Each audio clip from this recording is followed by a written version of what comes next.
Hey everyone, so in a previous video I talked about how on September 9th, 2024, I will be trying my player ability test so that I can begin this journey in becoming a golf teaching professional. The reason I'm doing this is because of this guy, Steve Foisy, director of the FGA Academy.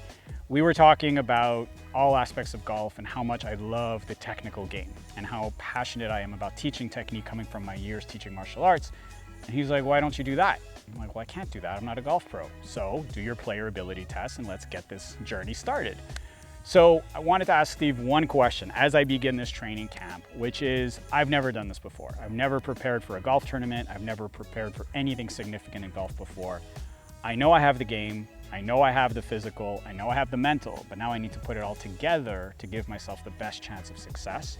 So my question to you, Steve, is what's my approach? What's my strategy with 6 weeks to prepare for this?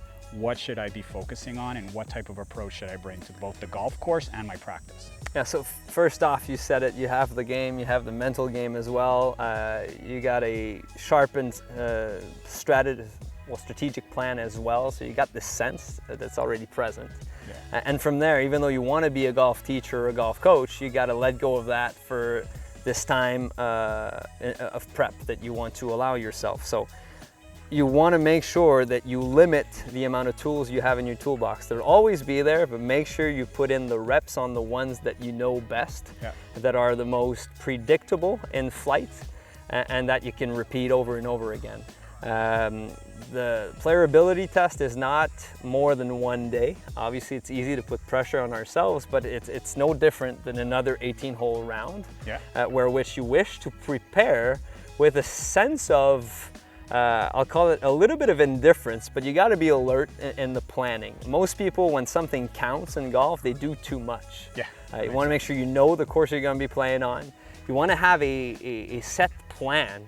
Let's say you could place the ball in certain spots, you got to know where those spots are in order to give you the best chance. And from there, from this point on, August 2nd on to September, you need to play a lot. You need to get your butt on the course, not think too much, and just play your way around. Do the best within the 4 hours that you spend out there, and obviously a lot of short game to help you save the few shots that won't be to your exact liking. But like, perfection does not exist. It's just going to be one of many rounds, so that's one way to diminish its importance. So that would be my advice, that both covers a little bit of strategy, a little bit of technique, go into a shot you like, and obviously it could be different from irons to woods. And from there, start on number 1 as if you would already play 3 holes and finish on 18 as if you had 3 other holes left. So that would be the approach.